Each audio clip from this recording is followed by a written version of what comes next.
The Fox 61 News at 6 starts now. We're following breaking news in Washington, D.C. tonight. 2 West Virginia National Guard members are in the hospital as we come on the air. Thanks for watching the Fox 61 News at 6. I'm Brent Harden. And I'm Sarah Sanchez. Yeah, they were shot just blocks away from the White House. And right now we're told they're both in critical condition. The FBI says they were victims of a targeted shooting, and officials say the suspected shooter is in custody right now. And they were also shot and being treated for their injuries right now. There's no word, though, on a motive. Of course, we'll keep you updated as we get more details on this developing story. Now, we have live coverage from the nation's capital right now on Fox 61 Plus, and we'll continue to bring you all the developments on air and on our app. All right, big news out of stores today. UConn football head coach Jim Mora is headed out west and will take over the Colorado State University football program ahead of their transition to the Pac-12. Thanks for joining us. I'm Brent Harden. And I'm Sarah Sanchez. UConn's athletic director, David Benedict, released a statement this morning, and it says Coach Mora brought energy and a winning culture back to UConn football and put our program back. Benedict also said offensive coordinator Gordon Sammis will lead the team in the interim as a national search for the next head coach at the University of Connecticut will begin immediately. All right, we're joined right now in studio by Fox 61's Alexa Harley with more on Mora's departure. Yeah, Alexa, this is the way it is in college football. A coach takes over a flagging program, turns it around, gets a bigger, better job, but it's frustrating nonetheless. Yeah, I think they call it the coaching carousel. It's always turning, new faces hopping on and off. And for Jim Mora, he breathed new life into this UConn football program that was dormant prior to his arrival. Now, he took over the program in 2022 after the Huskies pieced together a 1-11 campaign the season prior. His 4 years at the helm of the program was a massive success, ending on back-to-back 9-win seasons and bringing the first bowl game wins back to stores since 2009. And now the Huskies are bowl-bound once again and for the third time in 4 seasons. Now Fox 61's Alicia Hercules and Sean Humphrey are teaming up for today's coverage on Mora's departure with more on his legacy at UConn. Let's head out to the Rent in East Hartford. That's where we find our Sean Humphrey. Sean, what is Mora leaving behind? Well, he's certainly leaving behind a rent that was once rocking under his tenure. The last time I was here, the Huskies played Duke in the loudest and the highest capacity game since 2013, largest crowd since 2013. He's had some milestone moments, including his 100th win as a head coach this season. And with 9 wins before the bowl game, UConn has a chance at its first 10-win season at the FBS level and its first 10-win season overall since 1998. Mora has done quite a bit of good work. You just heard Alexa mention what he's done in his 4 seasons here and those back-to-back 9-win seasons. But I wanted an expert opinion. I wanted someone who's been here a little bit longer than I've been in Connecticut. That's why I spoke with Hartford Courant columnist Dom Amore. Here's what he had to say. Randy Edsall did a pretty good job his first time here. And, you know, they beat Notre Dame. They won a major bowl game against South Carolina. Then they went to the Fiesta Bowl, and then he left. But in the years since then, once the original Big East, which was perfect for UConn, broke up, the AAC never really worked. Independent was going to be a tough road. So to do what he's done as an independent program when nobody thought it was possible, I mean, you know, he only has to revive Colorado State. He had to exhume UConn. It's worth noting Mora is returning to the Pac-12. He coached at UCLA from 2012 to 2017, and it's a different landscape, not just in the coaching situation with the coaching carousel, but in the Pac-12 as a whole. This conference has had 2 teams for the past few years. UCLA no longer in the Pac-12, and Colorado State now joining the Pac-12 from the Mountain West. Different landscape in college football. Mora leaves behind a legacy, including some award-nominated players in his in his team going forward. Gordon Sammis promoted the offensive coordinator, and it's a fitting end to his tenure as the UConn head football coach. Live from the Rent in East Hartford, Sean Humphrey, Fox 61 Sports. Yeah, thank you, Sean. Now, Amori also talked about the fact that Mora is leaving UConn better than he found it and added that fans should be sad, of course, about his departure, but also glad that he came when he did. Now, speaking of fans, Fox 61's Alicia Hercules is live in Stories. And Alicia, you've been able to talk to some of the Husky faithful about Mora's exit. What do they have to say?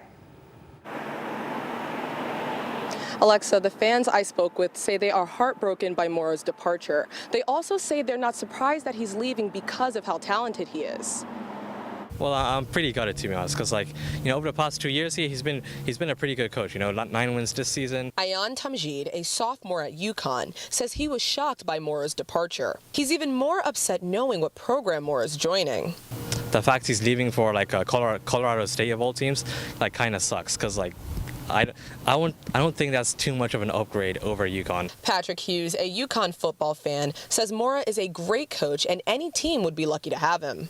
They are 9-3 for the second year in a row, and it's been many, many years since they've been that way.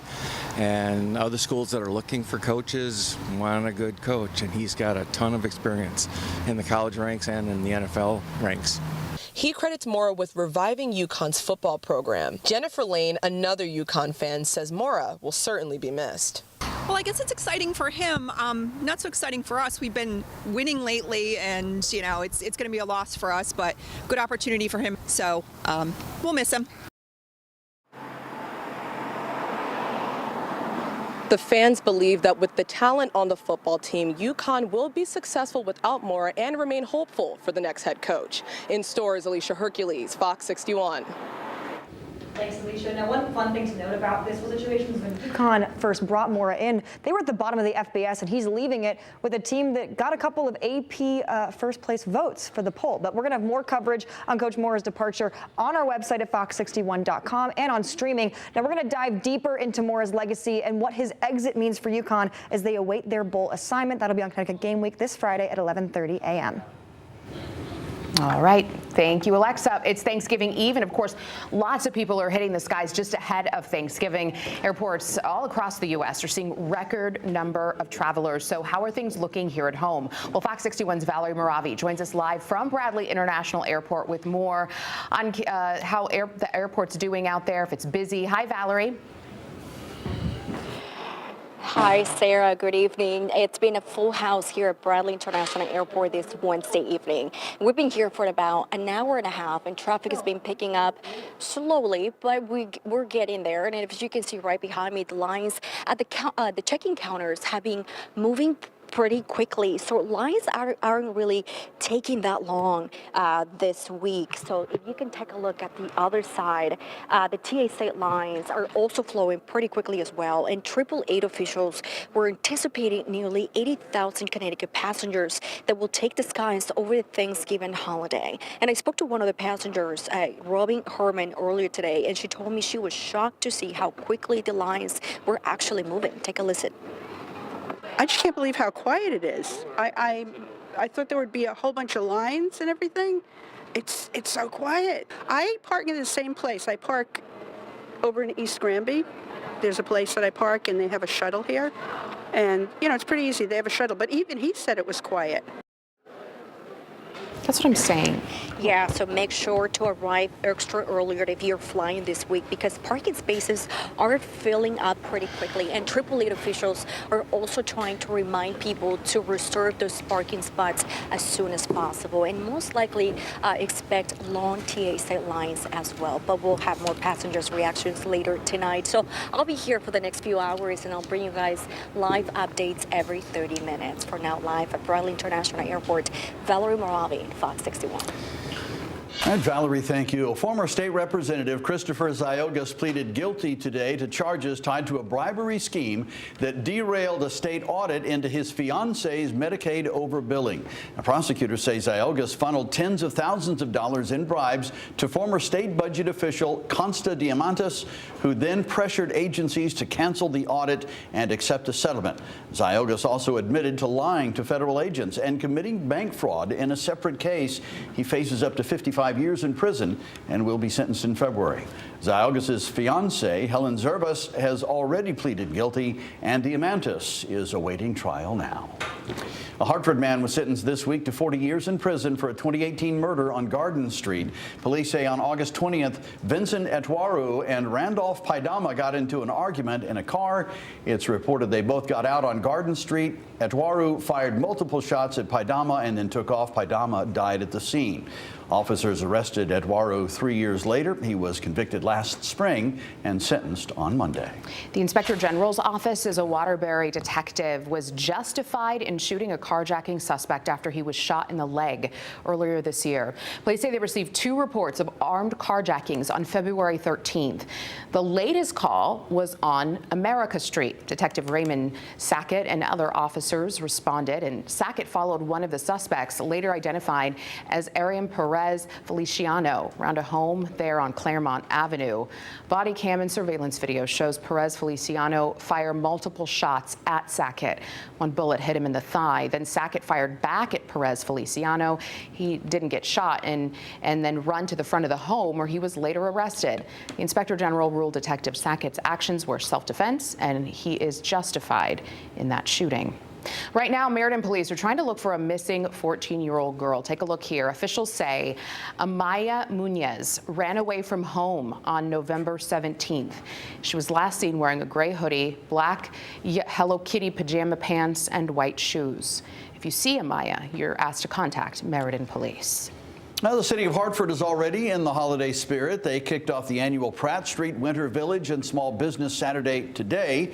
The Winter Village is open every Saturday and Sunday starting this weekend until December 14th. Visitors can shop at more than 25 vendors, take photos with Santa and other holiday characters. You can also drop into Santa's workshop for classes and free crafts for kids and families. There will be music and food to enjoy. City leaders say this is just the beginning for Hartford this holiday season. You can take part in our Hartford for the Holidays Passport program. Every time you do something in the city of Hartford, you can mark it off on your app, and you'll be entered into a raffle to get free tickets to Sweeney Todd or be invited to an exclusive VIP party on New Year's Eve. Now, we put the link to Hartford for the Holidays on our website at fox61.com. The Winter Village is open from 11 in the morning to 4 in the afternoon. For this Saturday only, parking will be free.